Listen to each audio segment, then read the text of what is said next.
All right. Welcome back to the Out of the Woods Hunting Podcast, our live edition. Just for those that are joining for the first time, this is live. There's a Discord channel that you guys can join to partake in the conversation. We love comments, we love questions. Be as interactive as you want. Sometimes we just kind of share random knowledge and links and stupid memes. It's kind of, the lifeblood of this live podcast. This specific episode is really about knowing thy environment, uh, focusing on building context for effective threat hunting or just being effective in general with your data. I am your host, Scott Poley. I'm joined by both Tom Costura and Lee Arkanal.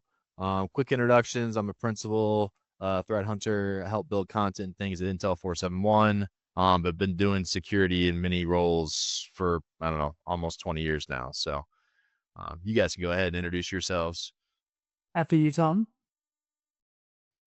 Well, how gracious of you. I'm Tom Costura. I am a hunt analyst here at Intel 471.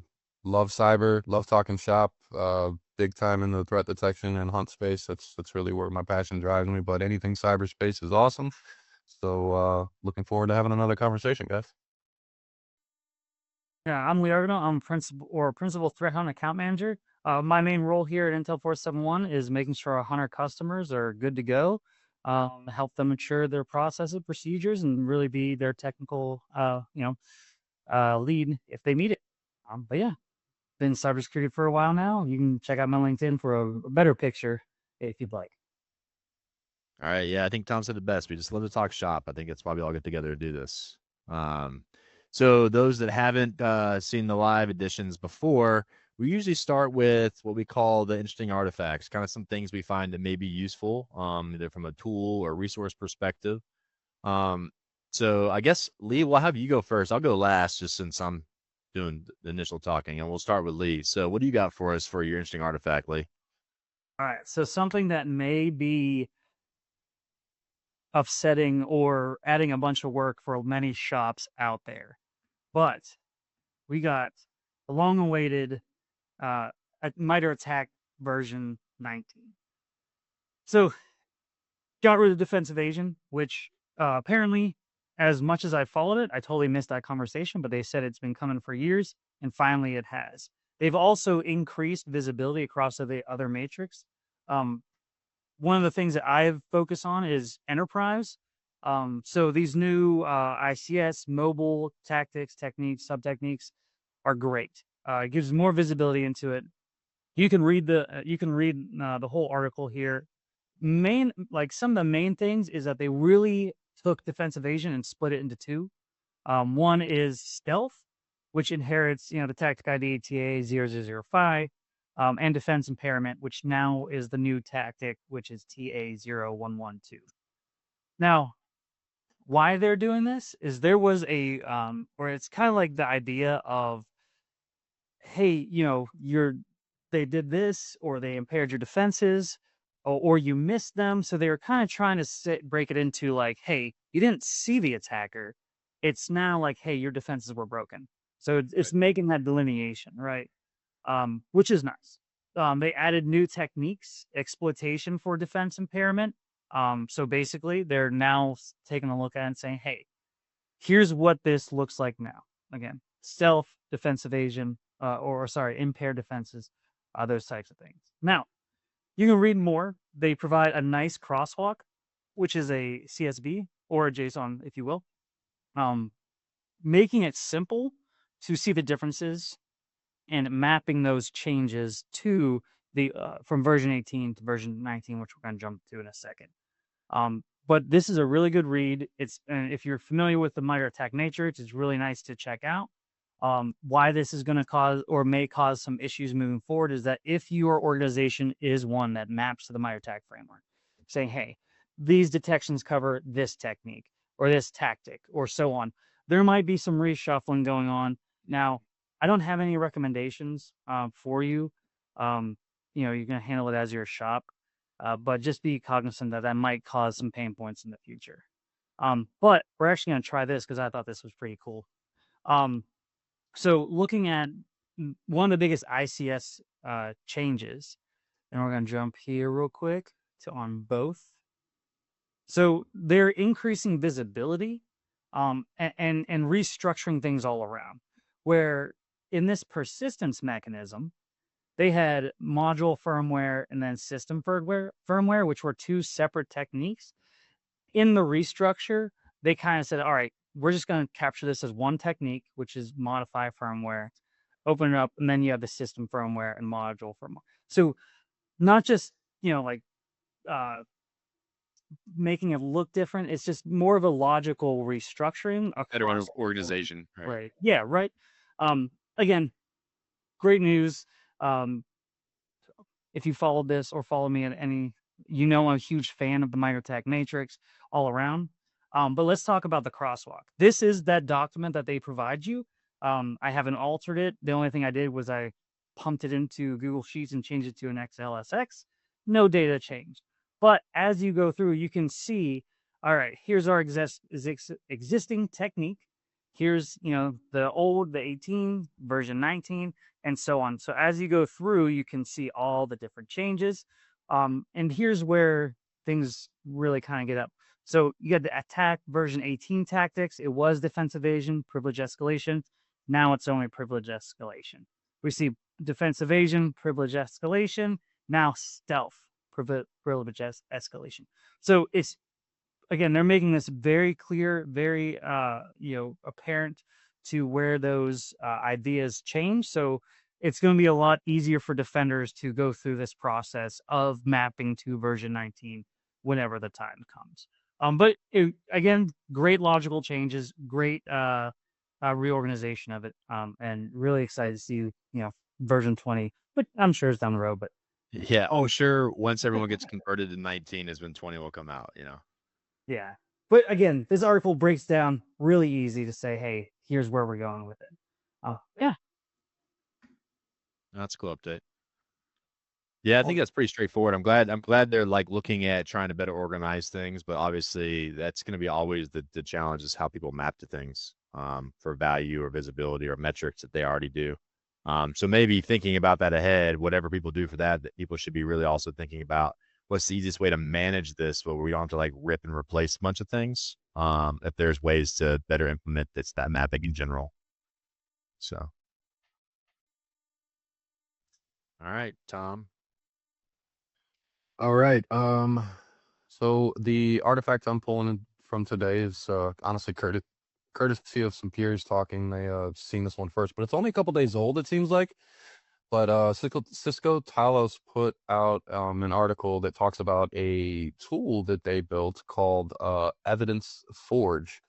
So this tool is basically it's basically like a super on steroids ability to pump security events into your system, like legitimate ones. And the goal is to try to make this more of a not like a strategically fake looking security event. To kind of give you that ability to, emulate your environment, test stuff out. There's actually a lot of use cases, which I don't want to jump ahead, but the repo's out there now on GitHub. You can go in and play with it. I have not played with it yet. I absolutely intend to because this rings tried and true to some previous things that I've done in trying to accomplish what I think this is trying to accomplish in certain ways. But some of the unique pieces that I've identified out of this by checking into it so far is they're really looking to kind of make it more of a realistic like event injection platform to where you get like sequence of events. You can do things that allow you to tie various event types together, right? So you're not just looking at, okay, well, I want to drop a random one-off audit log into a Windows event audit log into my system. Maybe you want to tie in and stitch in an audit log with a network connection with some kind of a payload download, things like that. It looks like this tool has this ability to really do that. Furthermore, the way it reads and the way they talk about it is it does give you the ability to add in volumes and different types of things around it. So let's say instead of seeing one-off event that you could probably easily, especially like in an environment you're aware of or logs you're looking at all day, you could easily spot as something that's fake. It'll, provide you stuff for like user activity that looks like normal activity around the actual security event you're injecting. They also talked about the ability to be able to put in things uh, like for like system traffic, you can do like jittering or periodic intervals of check-ins and stuff to kind of give you that better simulation. It looks like they're building for a ton of different log formats. So you have all your security of NID, Sysmon, Zeek, EDR, XDR, syslog, Snort, proxy. There's a lot of different opportunities here, it looks like. Um, and some of the parts that I wanted to look into, and I'm curious if you guys have cracked this egg yet to kind of look under the hood, but there is this thing that they talk about in both the repo and then the article, kind of introducing it, about deterministic engine LLM assisted authoring. So I'm kind of curious how this works and what kind of variation you can get from the tool set leveraging those kind of deterministic engine stuff. Um, I'm looking forward to cracking this egg. I know in my past and dealing with certain things inside of a SOC, inside of an operations center where you are managing content, you want to make sure your stuff's not going stale. You want to build new things to be able to routinely check. You want to check and test and work with analysts. There's a lot of different options here to do things, I think, from this tool.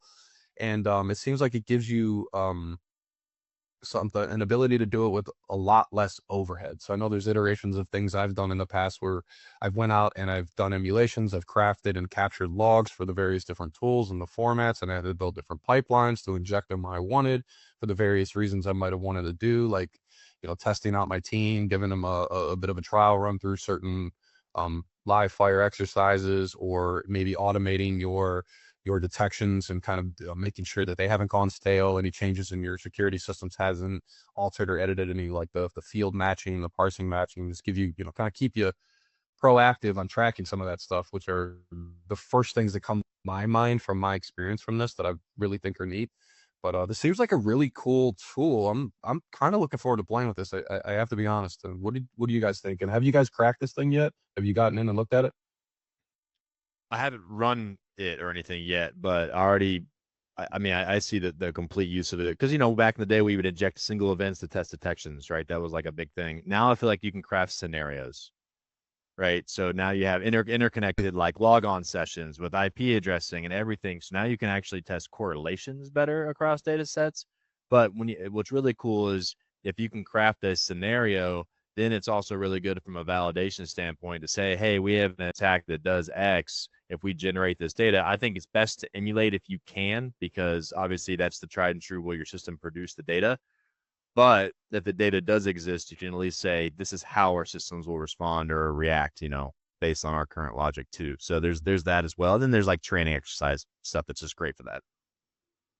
Yeah. So my number one use case, don't be surprised if you guys see this in the workshops in the future.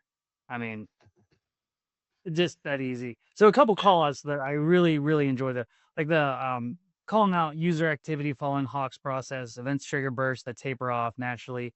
The fact that they went into the thought of like even like Friday early departures, like Nero zero end weekends, like that's fantastic. So like going, again, talking about the realism about it. And then this part right here, making the background convincing, like that's what we need. And if you can if you can use this tool and practice getting a baseline, and even though like if is you're just training yourself, but if you can practice getting a baseline, even if you created it, then you can test the things that are outside of that baseline, or then emulate the threat and so on, like go through that process of using that. Like that's huge because you don't have to sit there and try and figure out like, all right, let me run all these commands, let me throw something weird. This is just fantastic for any training, for any workshop, or any defender out there that really wants to get their hands on logs. This is gorgeous. And of course it comes from David Bianco, so I mean, come on, right? Yeah. So, I was holding off on that call. Thank you for getting that one. No, it's this is exciting. I hope things sticks. I want to get my hands on it and see what the car is capable of. Oh yeah. Cool.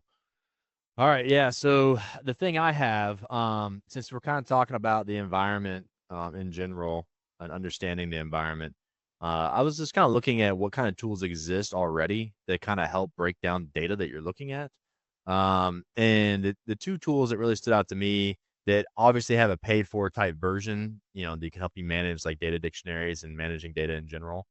But they also have some free, more open source style stuff, and they even have like a Docker instance. So, Open Metadata and Data Hub, um, they have really good, easy workflows for ingesting data, trying to label data, trying to break it up, give you the ability to potentially go in and add tagging to specific things, additional qualifying data.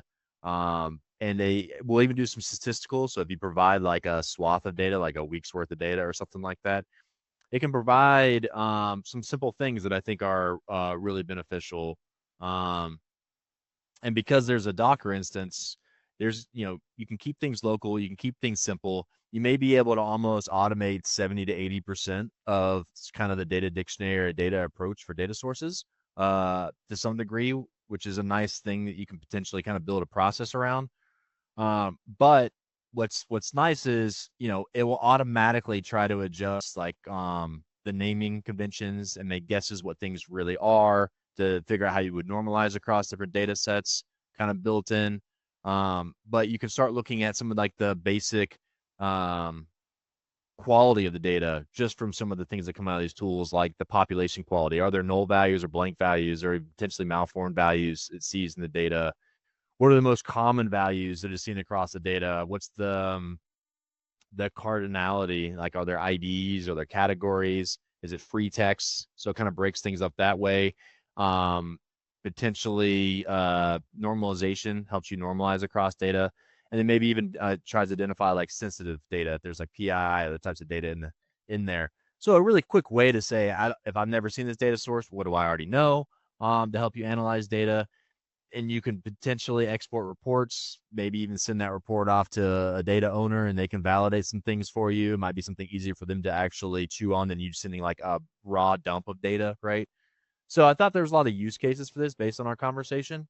And it'd be kind of fun to play with to see how quick and dirty you can get results out of this without having to do too much hands-on, so that you can almost kind of operationalize like a very simple tool set from a container perspective. So I just want to kind of make people aware of, hey, if you're interested in trying to figure out or look at data, maybe try some of these approaches or like see if there's any value add to some of these things, right? And then if there is, maybe it's something you actually would even want a built-in production process around. I don't know, but what did you guys think of some of the stuff there?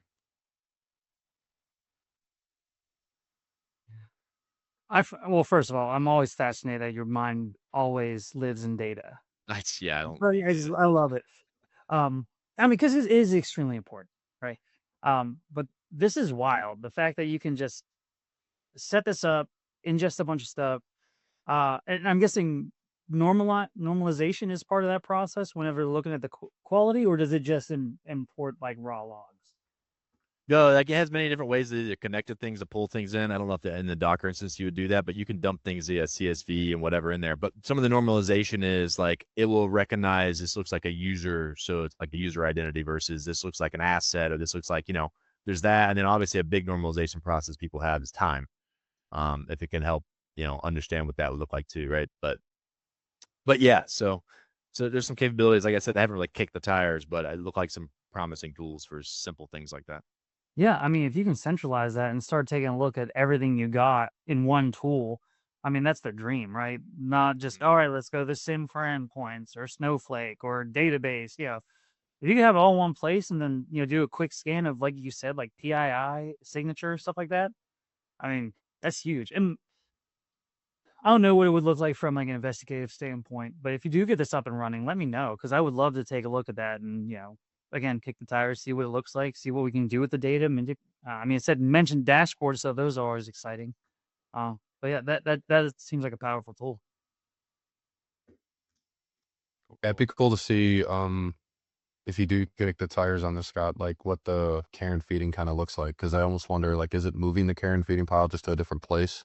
Um, Right. does it really help organize and make the care and feeding simpler? I'm thinking something like but when I first kind of like checked through this, it's not the best comparison, but for me, it's like if anyone's ever used something like a quick notebooks before, where you kind of just plug everything in and then it does this normalization stuff for you and puts everything in order. A lot of times you still have to go back and the things that thought it wasn't guesses, you have to do, you know what I mean? You have to do some of the Yeah. negotiation. Like if it's But if it could realize the dream, yeah. But if it could realize the dream, the win that would be so cool. So I'm Yeah. curious what would come of it if you open the box, Scott. Pandora's box. It might be. But yeah, so something for people to kind of explore. So with that, yeah, there's just some interesting tools. I think what everything we had to share is hopefully useful to somebody. If anything, it promotes some ideas, but we're always looking for kind of cool tools. So if anyone ever finds anything else, please share with us. We'd love to find things, discover things, talk about them as well. So to kind of open up the main conversation piece, we talked about knowing thy environment, right? And so kind of to dig into it, we know kind of the simple problems around many teams have lots and lots of data, but they're not really always clear kind of understanding what is in that data. How could they use that data? Is it really incomplete? How do we know what's really normal? So when you hear know thy environment personally, what does that really mean to you in a practical term for you guys? Have it on the table. So I want to hit two sides of the spectrum, and then I'll let Lee Right. just nuke the whole bell curve on it for me. But I hear this, and I still very much recollect like very early days as like a security analyst jumping into a place, didn't have an idea for the environment. We needed to understand a lot of things, and it was already kind of like in the air talked about know your environment, right? But at that point, it was like, what does that even mean at that stage, right? Because there really is. When we say know your environment, it has a wide spectrum of possible answers depending on what specifically you're going after. Early stages, it's like understanding your telemetry kind of thing. Understanding what you're seeing is like the starting point, not necessarily what's entirely in your environment, because you might not be able to take a bite of that cookie yet. Like you just aren't there, right? You got to get to that place.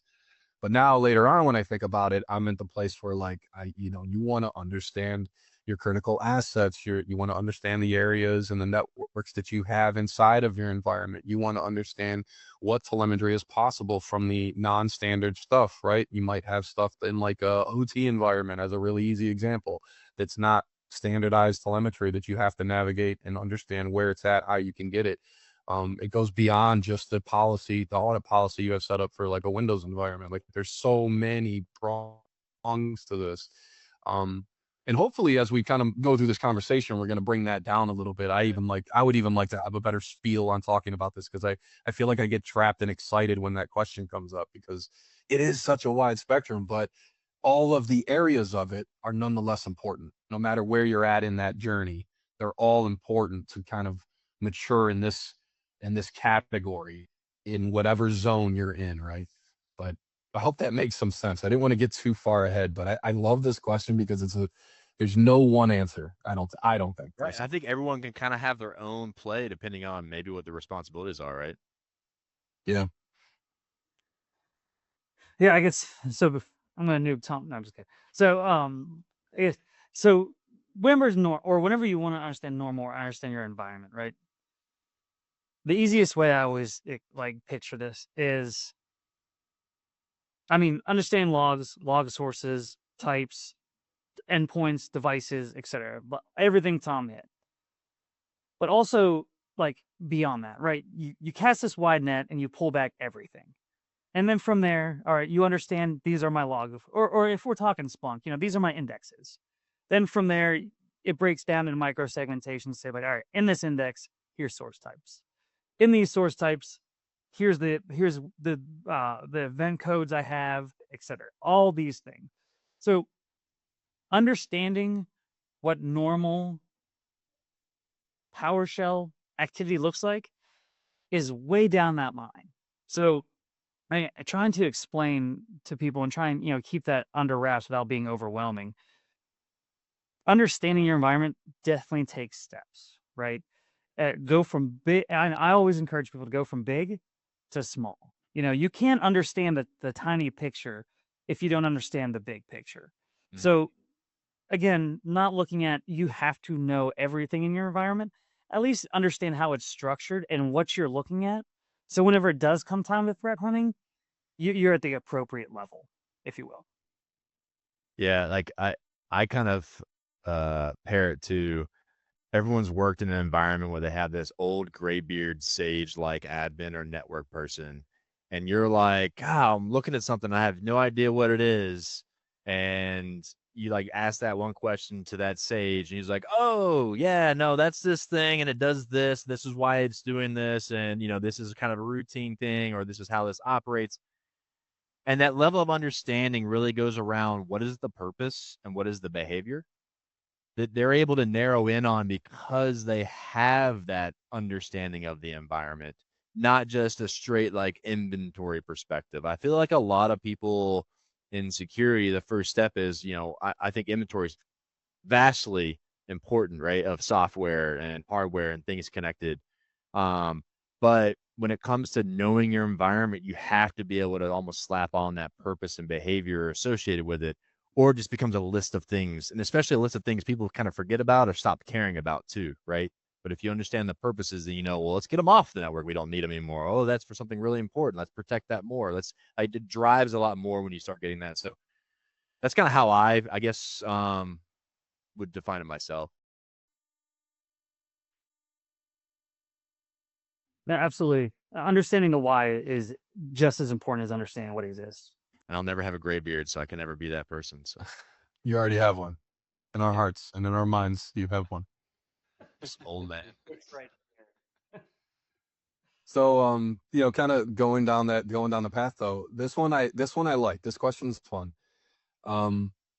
Where do you guys think that teams might overestimate their understanding of their telemetry or of their knowing their environment?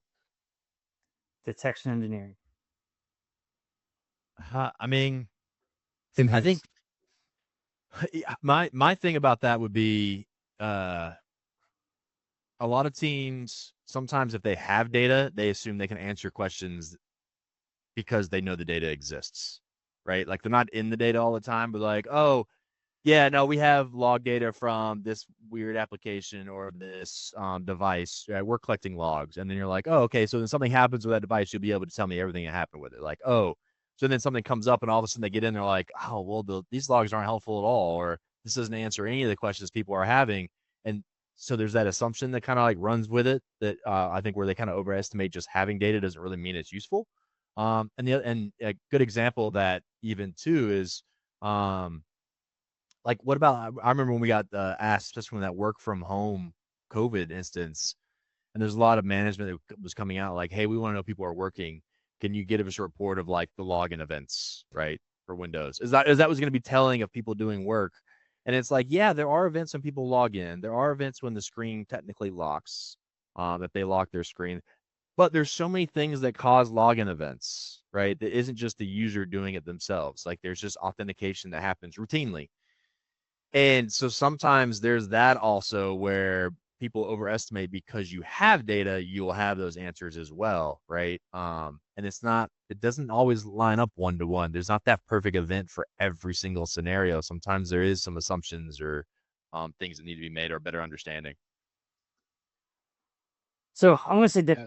detection engineering, and not and with a caveat of it's not all detection engineering. If you have a life cycle that you run these detections through and you're reviewing and checking, great. You're not on the list. But if you think about like organizations that don't have that life cycle and they create a detection, yes, maybe they test it, but if they sit there and assume like, hey, like we have that covered because we tested it forever ago, maybe logs have changed, maybe processes and procedures have changed, maybe just the whole dynamic of, hey, we don't need that, or that event type is now being pumped into our data lake instead of our SIM because we're doing things differently there. So I guess maybe not detection engineer, I should maybe the whole set it and forget it crew. Yeah. About assumptions that like, yes, we had the logs once, yes, we validated it once, but we've never looked at it again. Mm-hmm. Just assuming that, and I guess Polly, that kind of what you said kind of feeds into that, saying like, hey, we know the logs exist, we know they're there, but and we assume they can answer this question, so we created a detection. But hopefully, I'm sure that's few and far between. Yeah, makes sense. I think it tends to happen the most in the start. And I think this is something that like the industry as a whole, because there is a lot of work that goes into, let's say you're standing up a security operations center, right? And you need to start filling those pipelines. It turns into a fire hose. You have a lot of engineers trying to connect a lot of different data pipes to the tool. And generally you're overestimating that you have things because you got the pipeline working. And Right. a lot of times you'll get that pipeline turned on and it's way later before you're starting to do any level of data study, right? I think that's kind of like a lot of people that have gone through this process. It's very similar in a lot of different ways. And it's not until later down the line after so much stress of just pumping various pipelines of different data types in to whatever systems and then trying to have things work. And then you're back going backwards, massaging the data, understanding what's there, finding visibility gaps constantly. It's like I think that's a place where we overestimate is right at the beginning. And I think for a lot of operations, that tends to set you back and create like a lot of like the snowball effect things from that. Yeah. Like I personally think like from the experience and having gone through it, and I think it's this conversation's had by a lot of people in the field more. Really having that intelligent conversation before you turn those pipelines on so you don't overestimate that you got it what you need and it's all there, so you don't run into the set it and forget it modes. You don't hit these, you know okay, we pipelined in all of our like telemetry from our vulnerability scanners or managers, right? And we're like, yeah, we're all clear. But 60% of the stuff that's out there didn't actually get patched, but you're not seeing any of that because you just turned it on and said we're good and you moved on. So I think the overestimate happens the most right at the start of the data injection. And if you have a mature program, or I shouldn't even say if you have a mature, but as you mature, then that's when those life cycle process and procedures start happening, right? Like if it didn't happen in the beginning, something's going to happen that they say, hey, we need to look into this, or we need to do a data study. And then they do the data study, and then they go into the detection engineering, then they start reviewing things, and that cycle begins. Um, but that's, I guess, maturity is a major key player in there as well. Yep. Yeah, so they got a question from C. What effective practices have y'all seen for monitoring log health, avoiding that set it and forget it practice? I know a lot of tool sets have some functionality built in to help with this. I also know that like, from a threat hunting approach, I think it's pretty easy to build those routine like hunts based on just doing aggregation and counts across your sources a little bit.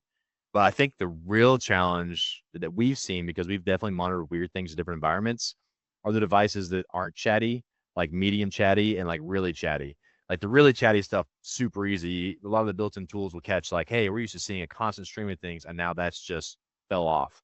The medium chatty is like a hit or miss because like where do you set the threshold if you have abilities to do that?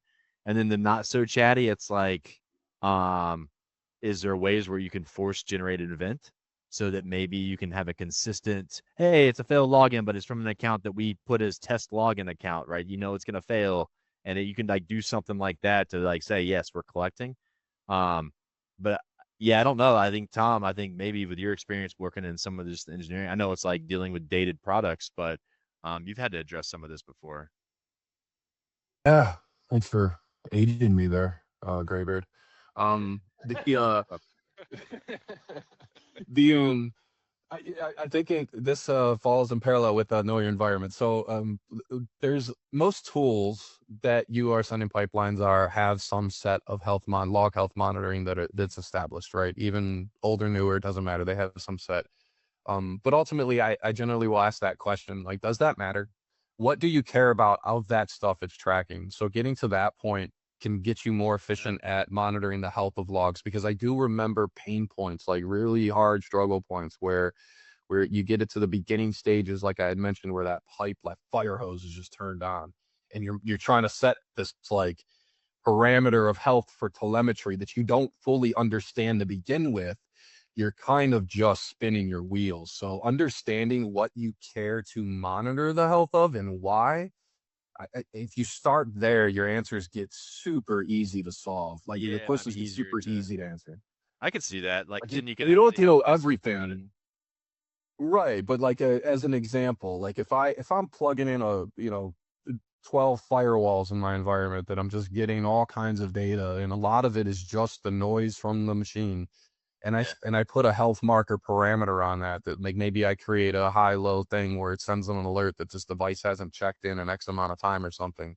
Does that really matter if I don't fully know how I'm utilizing that entire pipeline? Because maybe that pipeline, what I actually care about, what's actually priority for me, is like the 1% of logs. So if if the log source is sending in a million events per hour, and I care about 1,000 of the events that would come in that hour, and suddenly it drops to 900,000. How do I know that the stuff I care about's that doesn't help me? You get what I mean? It becomes like a visibility challenge, right? Like if the config changes and now you lose the visibility that you really want, but you still get data, then are you really being successful, right? Right, How and do you it identify starts. that? Yeah, and it ties perfect to the know your environment thing. Like it starts with Yeah. thinking about all that ahead of time. If you try to put health monitoring on your pipelines just as a general statement of thing, you're just gonna run yourself into a trouble hole. It just It'll be a happens, problem that and you constantly have to revisit, right? always you're never gonna get to a Yeah. center point until you know Yeah. what you care about in those pipelines or in the health of what you're trying to see. Like, do I just care that the machine's checking in, or do I care that it's sending me the critical log so I can make sure that my detections work, I can hunt properly, I can identify when the bad thing happens? Like those There's are more for sure. important than machine A sending me logs.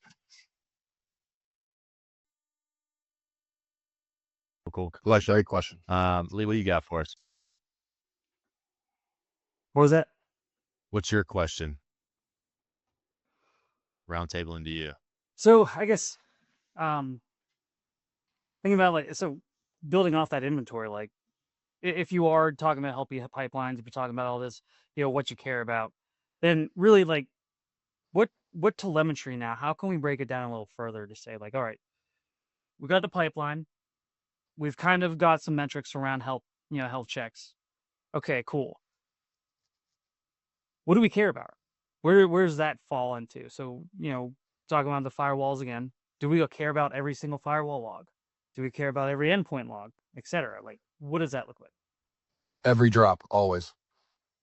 Boil that. No accepts, no accepts, only drops. I want all the drops on the firewall, and I want daily metrics on all of them. It's gonna get me there. PTSD. Yeah, I personally, this one just ties into I think having different conversations at the onset. I think when you're talking about bringing on or onboarding a log source, um, you why are you bringing the log source in, right? So security operations center SIM. Let's use that as an example. I'm bringing into a SIM. What's the SIM for? To build detections, to monitor and alert on things that happen in the network that are anomalous, or that could signal a security incident, or definitively signal a security incident. So having those conversations up in the front, then I can start determining what do those look like, and I can start breaking that back down from, okay, we're just going to say Windows logs, security events. What security event IDs do I care about to track in my telemetry? Maybe it's all of them, but at least you're having that conversation intelligently up front, so you can avoid getting rid of some of that noise, and you can stick to, as you're bringing these things in, you're having usable content because you already know how you're planning to use it, or you have at least a general bucket of an idea of how you want to leverage this stuff, right?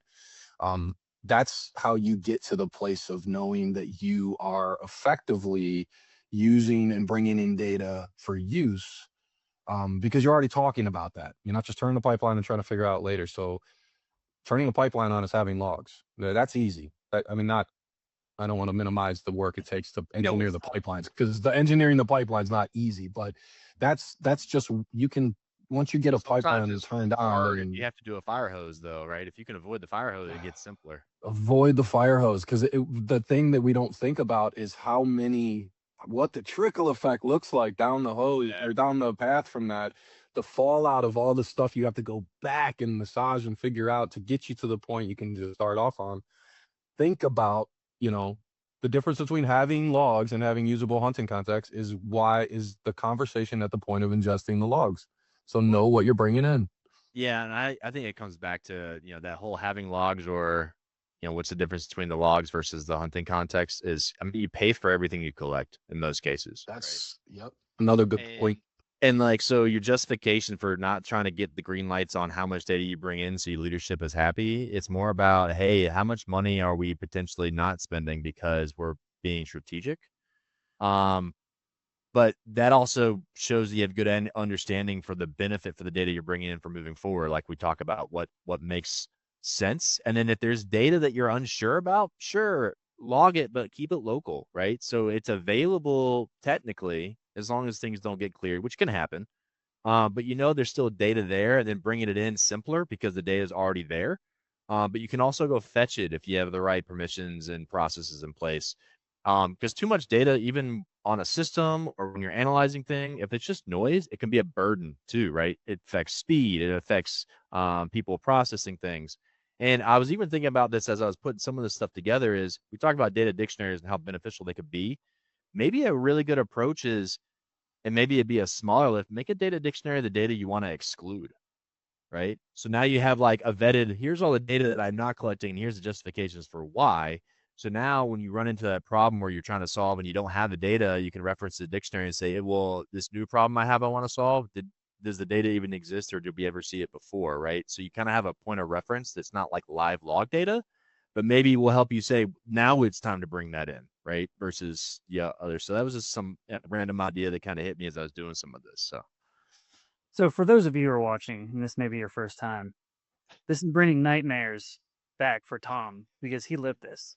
So if you do see collecting profusely or going, what is white, it's because this is touching something that's way too close to home. Now, Very close. now let's take a step back and let's stop talking about the telemetry we want, right? What's the telemetry that you have to have? And I'm not talking about like for a successful hunt. I'm talking about all corporate or a lot of organizations. There's a big word that's hovering over their head that says you need these logs. What are we talking about? Compliance. Yeah. Yeah. So how do you factor that into the game? Well, yeah. I mean, I do like some of the solutions I've seen in previous places we work where compliance could be almost logged separately. So there's like a separate pipeline, not necessarily security managed. Maybe security has access to the data, but it's almost like you're able to check the box because you say, yes, we collect a pool of data. We meet all the requirements. It's accessible. Doesn't mean it's going to have that same processing if the data isn't relevant. Now, sometimes what's hard is how do you fork the data you want from that data potentially into your pipeline and processes? Does that mean there's multiple sources that have to see that what could break? Something breaks in logging and compliance, problem, right? Can you extract it from you got to kind of engineer architect that's smartly, lack of a better word. But that's I think a big key driver for some of the data that we do collect in a lot of organizations. But yeah, I don't know. That's the big key thing for why we collect some telemetry. I mean, there's obvious telemetry that we all think is beneficial. I can speak to that, or I can let you guys kind of answer on some things before I jump back in. I mean, for that piece, especially when you think about like other departments or like requirements you have from something like a compliance or what have you, um, I'm gonna speak from like past years of struggling, anxious, engineer trying to Right. make all this happen. Push back, challenge what somebody says you must log first. Like start not in a way that you have to be combative. Just have real conversations. Truly required. Yes, please. Yes, please do that. Save yourselves many headaches, many dollars, many fights. Just do it on the forefront. Like challenge it anytime somebody says you must have all these and we must have a year's worth or whatever. Because you'd be incredibly surprised once you actually look at the requirement that you're doing. You need 20% of the 110 you just hit. Yeah. So save yourself there. Before I get too many highs, I'll go back. You go ahead, Scott. Go ahead back. Thanks. No, yeah, I was gonna say to try to refocus on the know thyself thing. The context of the data and why it matters, right? So, threat hunting is often presented as a hypothesis-driven investigation. So, the quality of the hypothesis kind of depends on the environmental context you can extract, right? Examples, like if you're just looking for suspicious PowerShell, like what does that mean? Or if you're looking for rare process execution, like what does that mean? versus, looking for something that's like PowerShell activity is rare for this business units or for this host or role, or it's not run from administrator scripts. Like there's like context that only your environment can provide for some of those things. Um, so when we talk about context that you get from data, what kinds of context have really made the biggest difference in things that you guys have hunted for in general? And to help with that, there are like some context types that I've gotten listed out. That's like either context about an asset or identity, the business, behavioral controls that can kind of add to any of those. Anybody got a take on that? Yeah, the context around many scenarios that I might care about those initial things, right? Like weird PowerShell, like the generalized statement, right? Right, I right. care about them, but knowing my environment can make me more effective at how I care about them, right? True. So, as a soft example, and just trying to create a scenario where the context matters, you see suspicious PowerShell activity. You see a random new script doing something. It's got a coded command in it. You haven't fully pulled it apart yet. It's weird. It's new. You haven't seen it. Well, what context is there that you can consider? Who is the user? What are they doing? What's their role? Right? Is this an admin out here? Is this an admin that typically is one that's involved in pushing updates across your environment? Okay, now we're starting to enrich this weird PowerShell command just with the general context in my environment. Yeah. What is the update that they're pushing? What's happening? These are ways where you can start understanding more of what's going on. Is this going to be a future application? This is where your data dictionary can get updated, or your process flows can understand how to remove some of this knowledge that you've gained for your environment from that context to now limit some of the alert fatigue you might get from these things, right? Your admin pushing using a PowerShell script with some encoded command, the way they set it up or whatever, to push updates that go out twice a week or something, that's probably going to end up being normal. So you can start using those contextual pieces just by knowing who the user is, what their role is, and understanding what they're trying to accomplish. Right there, 1, 2, 3. Suspicious PowerShell login just became a very effective knowledge point for you for this activity in your environment. And now put all that together, you could save your analysts or your people researching this like so much time of bothering this person or seeing these one-offs. You put that context together, it's not just an anomalous alert now. It is it's intelligent information around your alert based on the knowing your environment bucket, right? Yeah. Like Yeah. I think you said, historic user are the big ones, right? Like compared to the baseline. If you have a baseline compared, what does this look like? Time is a huge one. Like, hey, business hours or no business hours? Like Yeah. that's an easy win. Um, and again, I think Poli, you mentioned it. Asset type is huge. Um, what is, because we could have our living off the land binary baseline for endpoints, right? And know what that looks like. But when you compare that to, like, you can't apply that baseline to servers or domain controllers, because if you think about it, like if you're like, hey, here's all the browsers used on endpoints. If you say, here's all the browsers on VCs, you might have a bigger problem. Like browsing, because if you're that's not a good, that's not a good case. But again, knowing your environment, what's the asset, what's it do, knowing the user, time frame, those types of things are very, very valuable in hunt or an investigation. Yeah. So I'm gonna create an analogy and it's gonna get weird. Um, Do it. but Let's go here. That's right. like how many of you guys like eating like pie, right? Like you guys like pie, I'm guessing. What kind? Lee, I know you do. Um, but like how many pies can you actually eat, right? If you had to sit down, like after how many pies before you start feeling sick, right?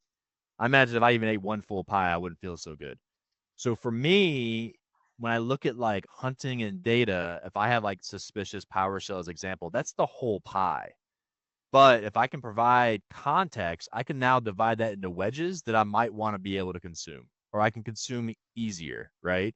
And maybe if my only job is looking at that one thing, maybe I can't eat that whole pie and I can attack that one thing. But as threat hunters, we have multiple pies that we have to deal with.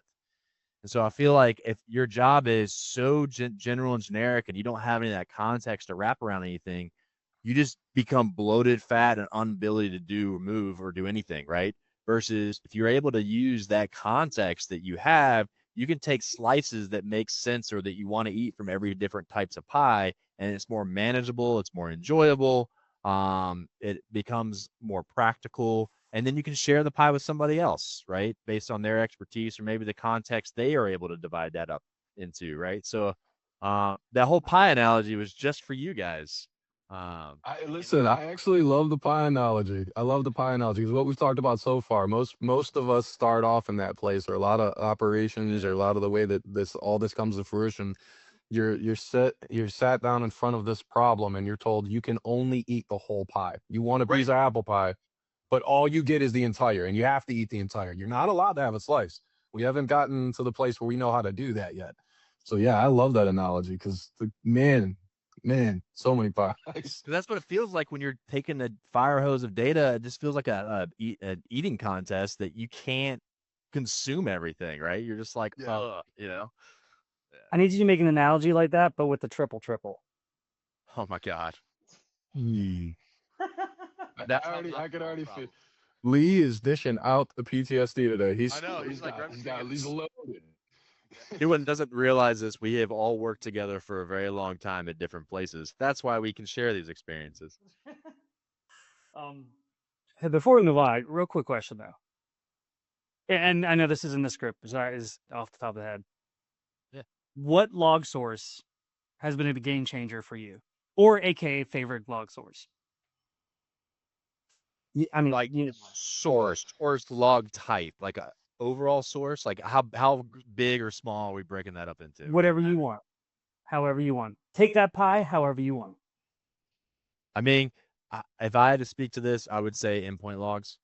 Um, and only because that's where attacks kind of land in a lot of ways. And even like from like the MITRE analysis, like command line, because it generally like draws out the most behaviors for certain things. But I think what's also unique is when I say endpoint, it kind of also associates cloud because cloud is like the modern endpoint.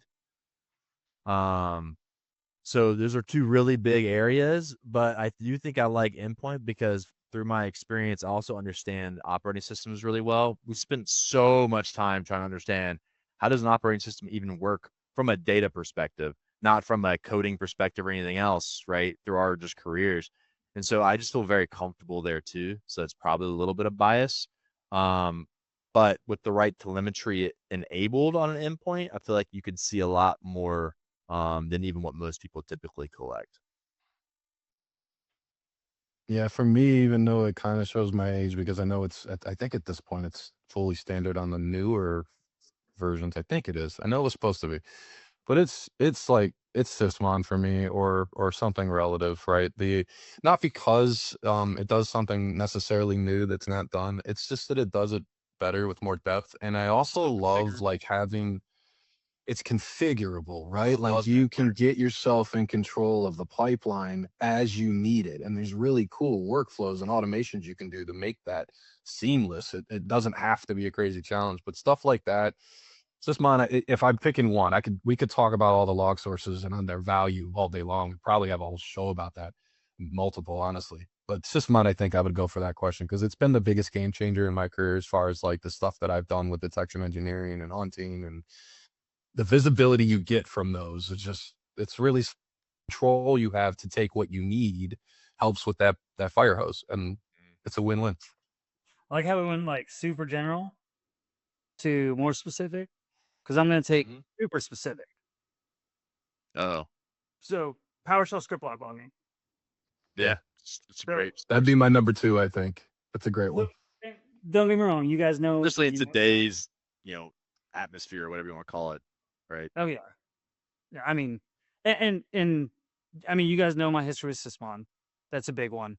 But looking at comparing like how batch files, once they execute, if you don't have access to that file or you can't even look at it, how do you track what will execute in the batch file? Right? You could look at parent process and child process, and then you have the list. PowerShell script log logging, if they ran a script, it's in one form or it's in one event. Like it's right there, which is huge.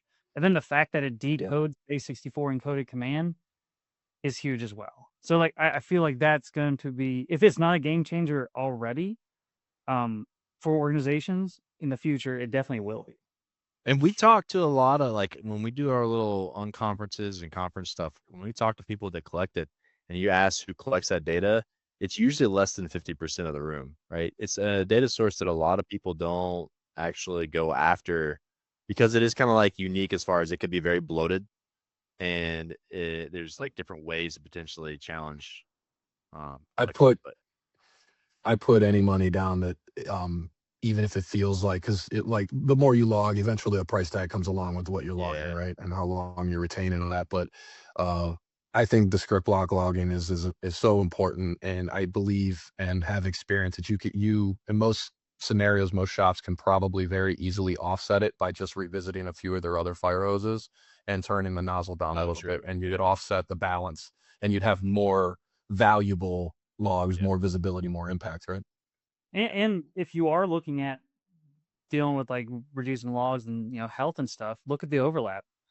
What's your Windows native logging capturing, that your EVR is capturing, that Sysmon's capturing, that PowerShell's, decide where you want that, and then chop that off. Say, all right, well, we're gonna And I was gonna Good. say, if anything, turn on the PowerShell logging and don't collect it, but at least have it on so it's something you can reference, right?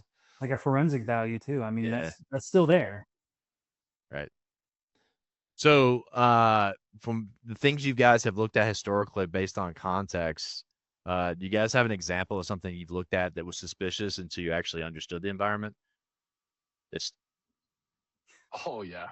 it's like most of Oh our yeah. career, right? But yeah, Oh man, it's the fun stuff though. It is really fun. So the yeah, know your environment stuff we talk about a lot, and a lot of times, even up to this point, we really do say that, like, it's almost scary, right? We talked about even like the PTSD. I go back to events and stuff I've went through where it's just like so stressful. It's a lot of work, a lot of pressures, a lot on the line when you're working some of those stuff. There's a lot you don't know, or there's answers you have to have right away, but you haven't fully gotten through them. It always seems really crazy. But getting to know your environment is a lot of fun once yeah. you get beyond those things.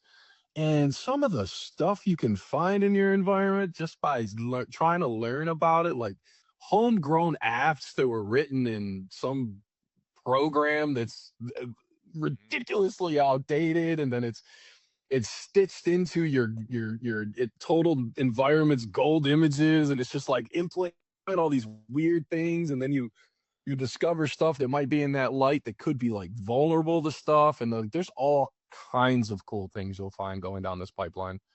For me, one of the funnest ones I did was something literally along that lines, is identifying, this homegrown kind of like old school Linux beard guy app that it was just dropped in, became part of the entire deployment process for so much of the network, and it was annoying, was heavy, and it was noisy, so it constantly generated extra telemetry. It was doing stuff that wasn't needed. It was potentially leverageable, and it was just like, you see this, and it's like, it's just by going down that process of learning that environment, coming across stuff that I thought was weird, that we ultimately find out it's just like it's part of what came before you. Yeah. That was one of my fun ones, like, without going into too much detail. Yeah, to stay high level, one, understanding how developers work is Ah, key. developers, yeah. If you understand that, a Do lot of you, do you understand how developers work? I have a general sense, and then You got a special bucket I for like to them. compare them to like the OT environment, right? Yeah, yeah, yeah. You We speak the compare different I- language. right. Yeah. If you compare IT to OT, OT looks immediately suspicious right away because the Always. same baselines or ideas and norms don't apply to OT. But once you understand OT, it looks normal.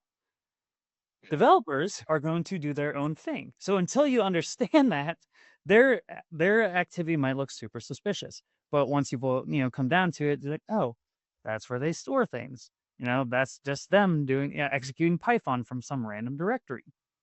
Um, I will say one thing that we found that was, and I guess going back to the whole question or questioning the whole "that's how we've done this before" kind of thing, Yeah. is identifying something that everyone said was normal, using a certain tool to identify that what the tool was beta version, and even looking at it, it says don't use in production, and you look across the whole network, and it's there, and you're like, okay, Yeah, cool. remember that. Then you ask, and it's like that's critical. That's critical. That's gotta. Is it? Is it? Who is this man? Once something has survived long enough, it becomes critical, right? It doesn't matter like how critical that really is. And then last one, finding the registry key that captures USB logs.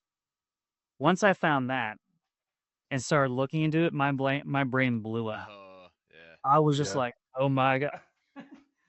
But Yeah, for me, like it kind of just goes down that whole generic threat hunting process. Like, how often do you have a behavior that you're like, all right, I have something that I know is looking for this behavior, and you like launch it into like a production type thing, and you're like, wow, there's a lot of this activity everywhere. Like, does that mean it's all bad, right? And you're like, now you go and like examples, even early on with like threat detections, like if you don't like whitelist your vulnerability scanners and they're scanning your environment, how many different things could that blow up, right? Until you like learn that. But then once you kind of learn that, you realize I can identify scanning in general from anywhere now because you've kind of seen that behavior live. Yeah. Or a good one is like looking at lateral movement or privilege escalation when you have help desks that's constantly helping people out and remotely connecting to things and moving around.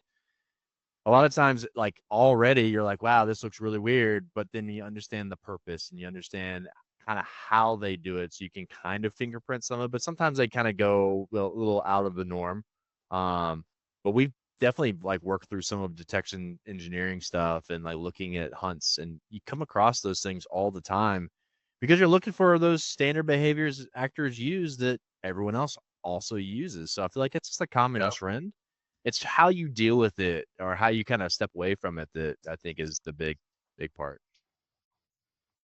I think finding in that space too, there's a little trap that's inside of what you said because it's absolutely accurate, but there's also a potential trap that we've seen people fall into. You do that discovery, you're looking through understanding your environment, you see this thing that's just everywhere. You thought was weird on the onset or just at least suspicious enough to investigate, and now it's everywhere.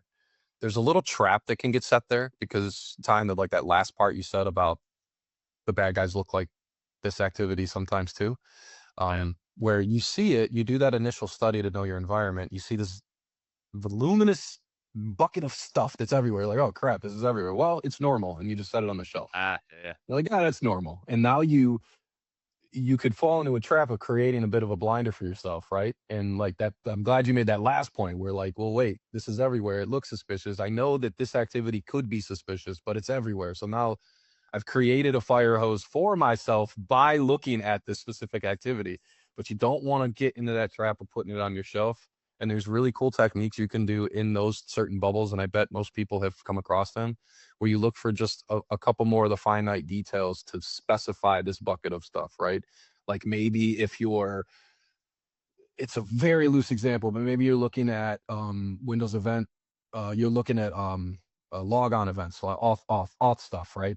And you can say, okay, well, I have X amount of failures and X times, or all these random things we've done in past histories of stuff. Maybe look a little deeper into that specific telemetry and say, I only care about this kind of type of logon. Like I care about if somebody's having a big thing between X and Y machine, but it's a remote logon thing that now stands out beyond just, I looked at all the failed logons. It's a very loose example, but hopefully that makes sense. Yeah, there's pieces in the data, and sometimes it's not clear that you can kind of see how it breaks up that pie, right?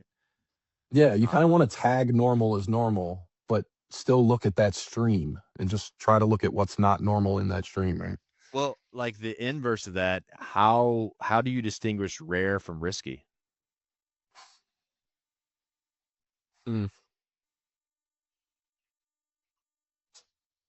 My brain initially went to no in your environment. Yeah, that's not hard. They already do. We listen. My first thought came to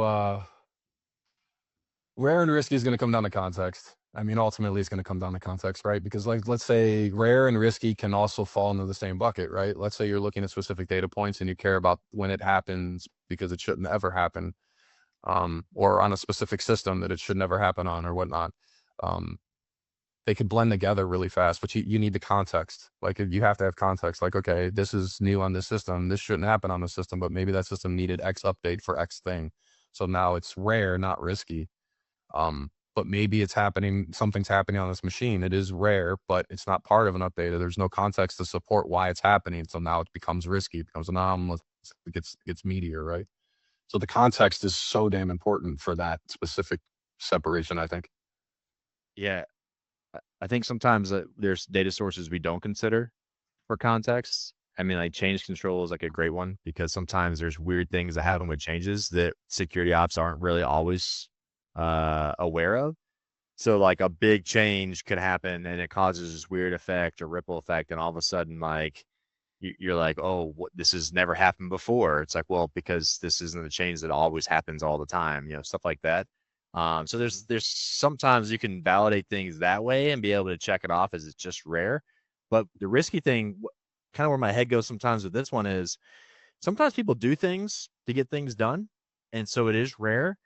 But even the way they did it, I would consider it risky. And with experience, you might even be like, there's a better way to do this.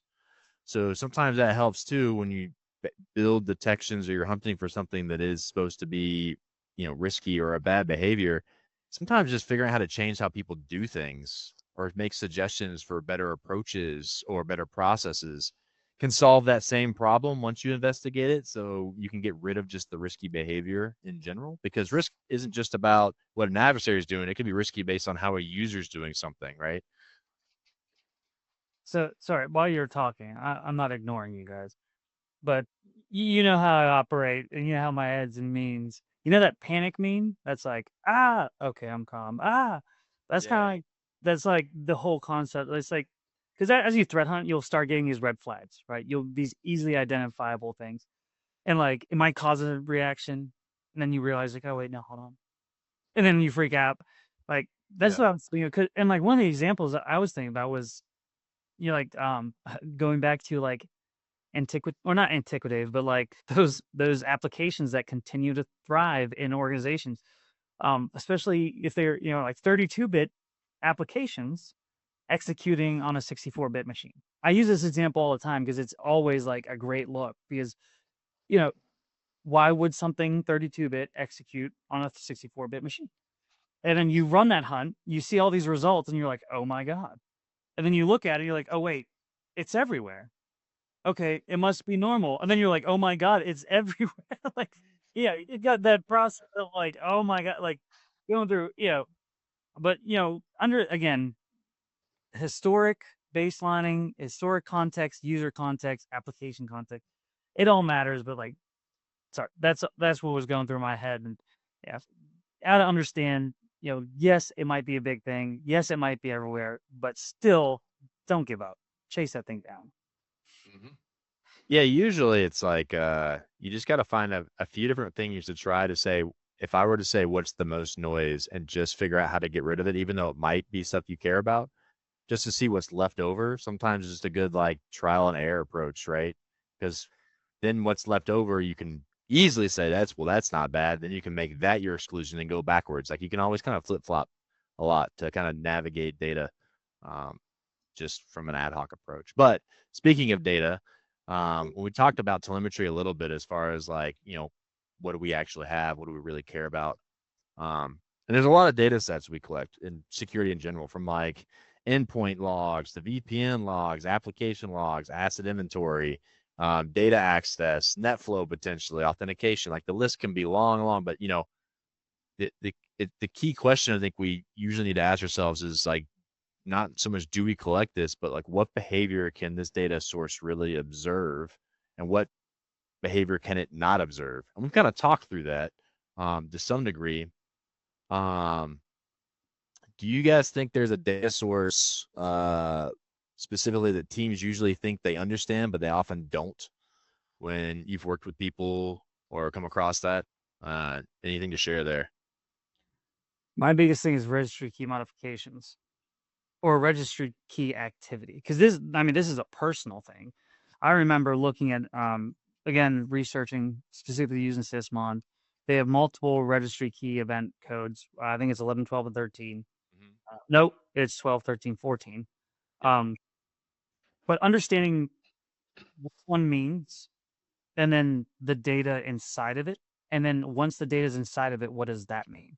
Because if you think because I think event 12 is event code or registry key modified. No, 13 is when it actually captures the old value and the new value. Understanding the relationship between that and what process triggered this could be confusing. And even in actually, and let's expand this in Windows native event logging. Event code 4657 is the registry key modification.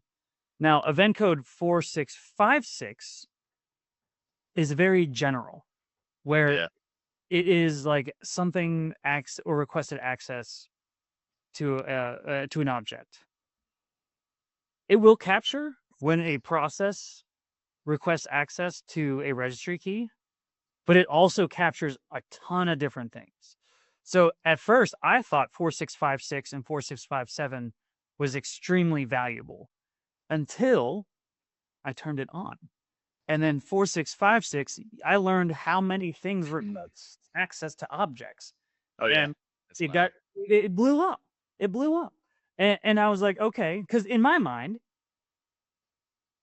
you could build a correlation between that, right? Like, hey, this process in a short amount of time requested access to an object, 4656, capture object if registry key, and then 4657 registry key was modified. So not only did it ask for it, but it was successfully modified.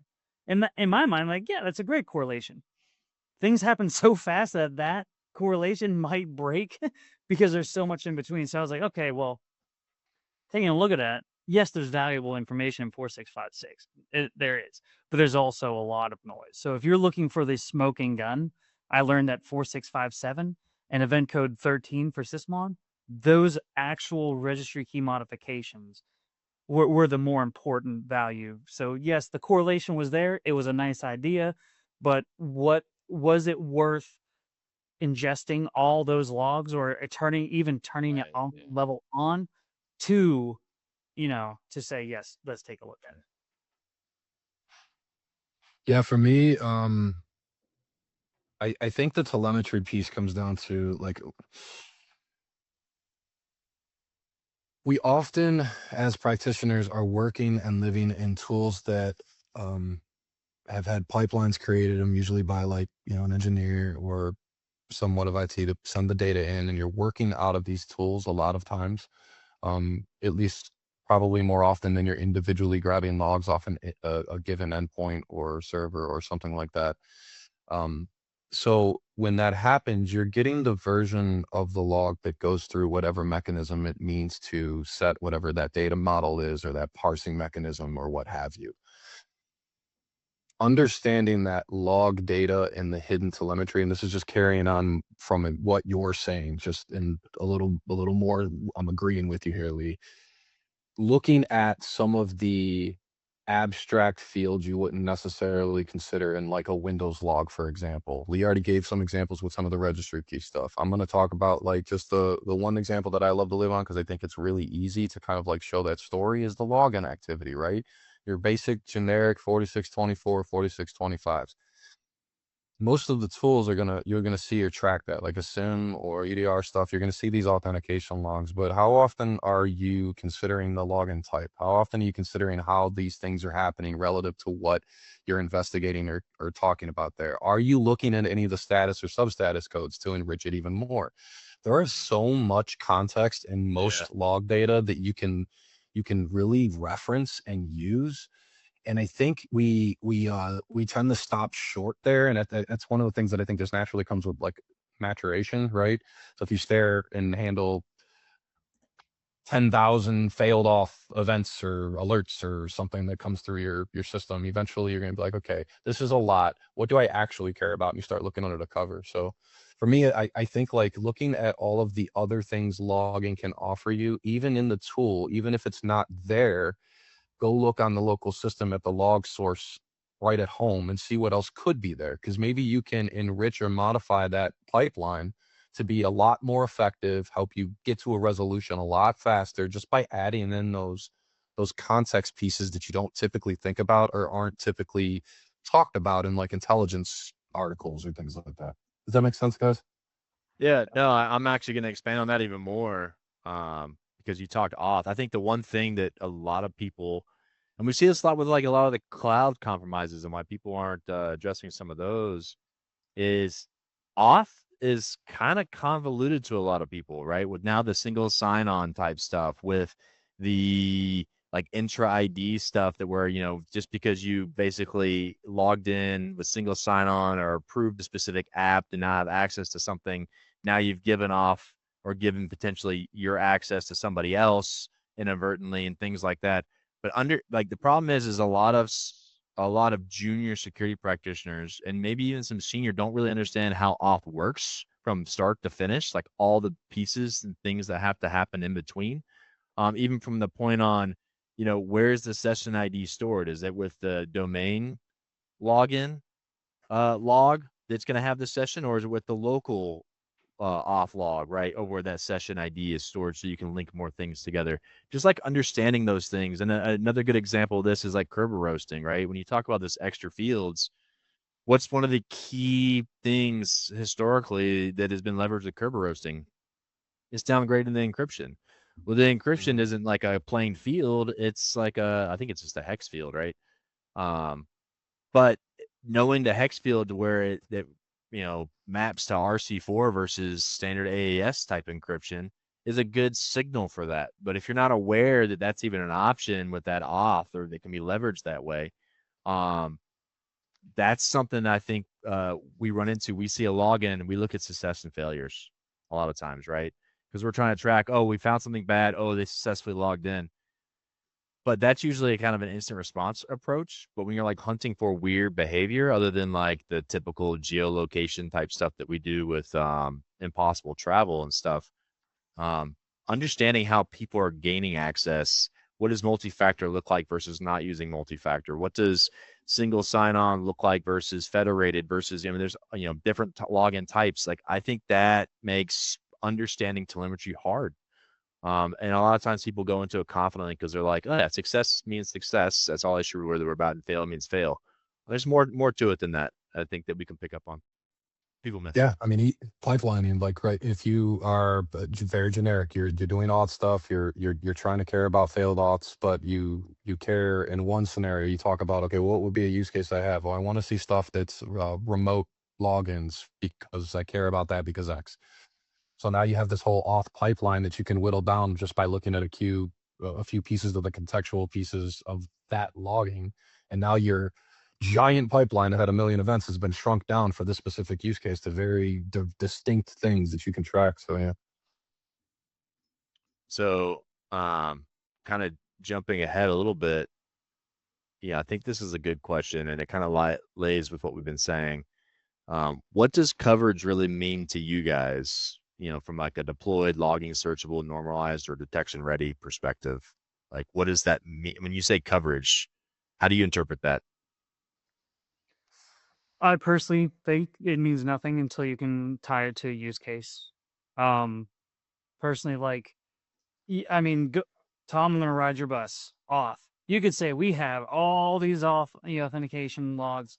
We got all of them. Sweet.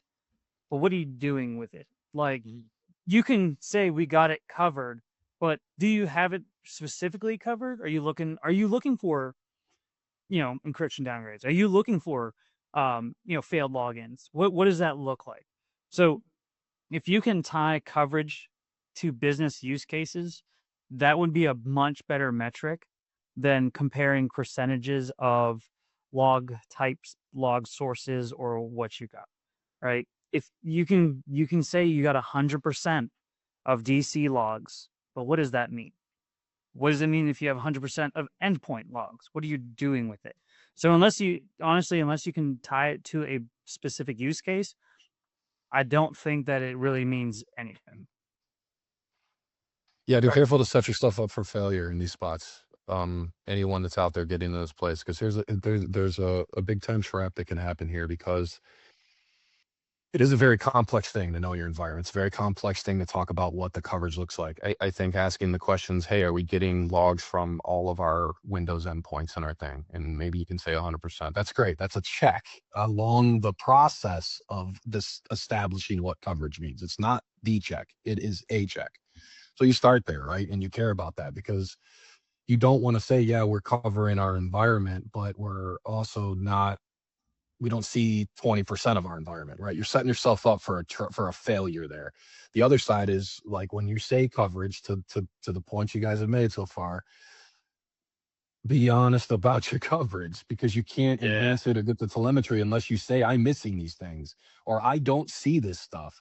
Maybe you have a deadline, or maybe there's a pressure point that we have to get to X, Y, or Z because of some push, something, some compliance measure, some upper executive that really is on fire about a specific topic, anything.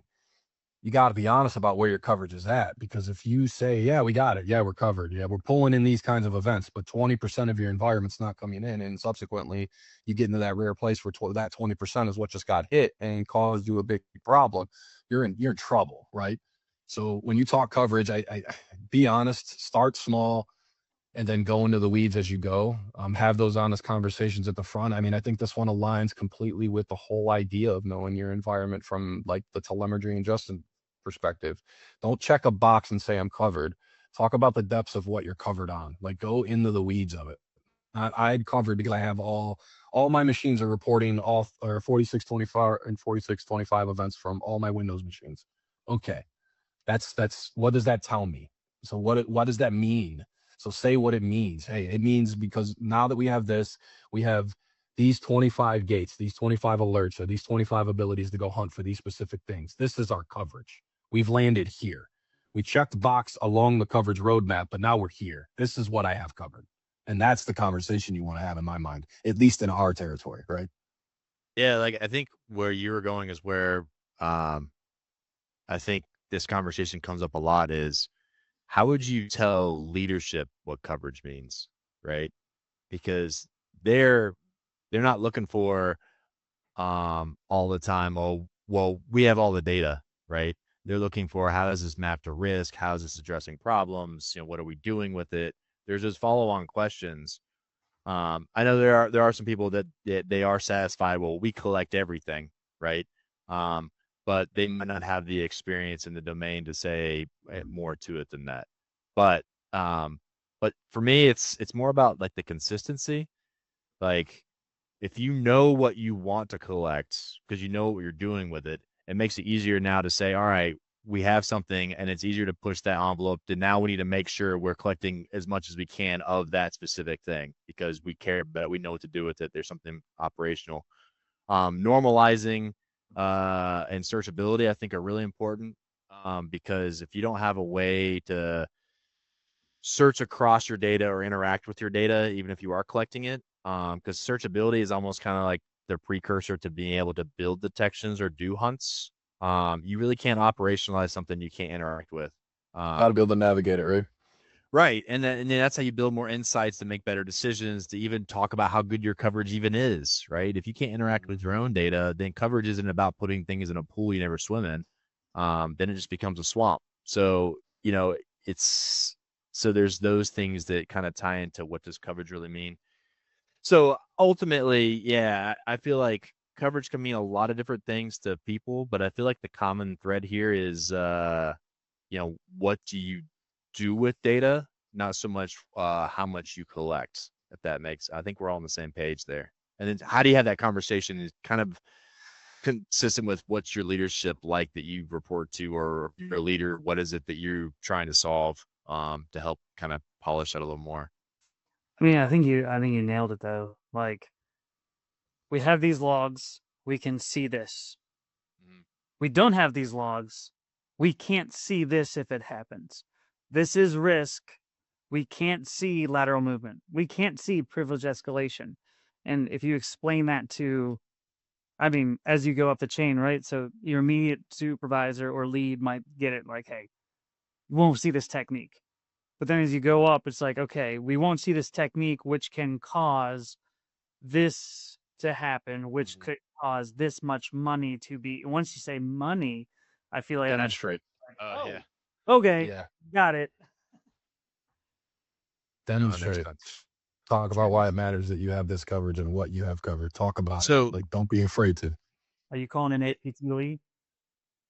yeah. I know like we have a lot of more content. We may consider making a two-parter to this if it makes sense. But I do want to get one more question addressed, which I think will provide some conversation that we'll end up closing it out on. But when you talk about that, you have your coverage, right? You're bringing in your data. You know you can interact with it. You know, how do you turn that raw data into that understanding? What do you do with new data sets? What's your like first task to profile it? So when you guys receive a new data set, what do you look at first? What's kind of like your first initial approach? I mean, the first thing I'm looking at is the fields, to understand what the data is.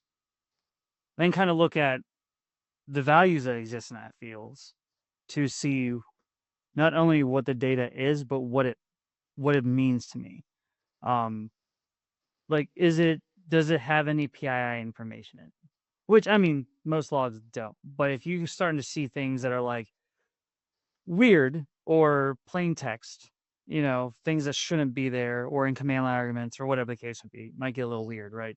But understand the source, what the fields are, and what the data is, and what you can do with that. Then you can start getting an idea of how you can use it to investigate. You can get an idea of how you can implement that data, and so on. And really finally understanding what it means, I feel is extremely important. So that kind of process is kind of how I handle it. Yeah, I love new data sets are great.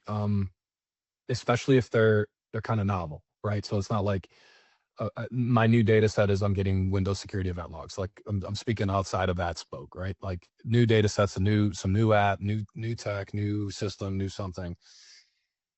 I love that situation because it gives you the best opportunity to baseline right out of the gate and get familiar with all of the stuff that like you just said, Lee. Like that, those are exciting times for me when I think about like how to get that inside of my systems and my monitoring. Is I want to see what these logs are doing. I want to be able to call them noise right away, and I want to eliminate some of that noise right away. You won't necessarily know that as one individual. Most of the times, if you're onboarding a new data set, it's going to require you, no matter where you sit in your environment, even if you're just a third shift SOC analyst, at some point you got to have conversations with somebody that knows that system to understand what it's doing and what weird might look like too. So you start getting all these evolutions of knowing more pieces of your environment. New data sets are fantastically awesome because they get you off on the right. They give you such a great opportunity to start off on the right foot right away, and then create those frameworks for bringing that data on better. So if you massage that data right away, you say, okay, I'm looking at these logs for this new system, and 4 of the 5 of them seem very valuable for various things I'm trying to detect. This 5th one is just noise. Let me proof it. Let me ask. I'll go ask the owner of this, learn about it.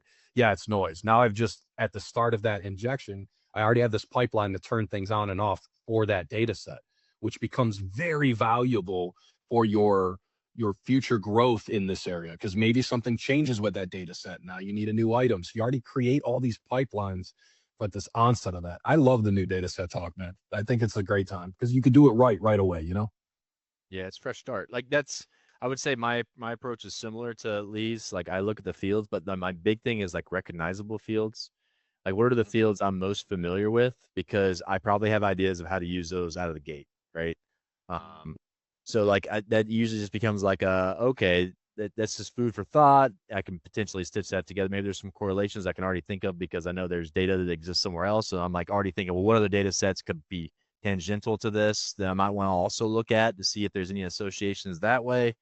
And then distribution of event types. I say event types because it's like the easiest way to understand, but when there's logs, there's usually like an event code, event type, event name, something like that. I like to understand what's like common, rare, and consistent if I can, for whatever period of time I'm looking at, because rare may be really interesting. Rare may not be. what's common may be like that comment of, okay, if it's really common, does that mean it's not important? Or what does it tell me? So I can kind of almost start categorizing the data that I'm looking at, which I think goes a long way to building that immediate understanding. And the one thing that I think a lot of us forget to do, sometimes looking at documentation to see what logs maybe exist that we don't have, because those might be the most critical things, and yet maybe we kind of forget about them. So never forget about documentation about logging sources as well, just for good examples or other things to consider outside of what you already collect. So that's kind of where my head went.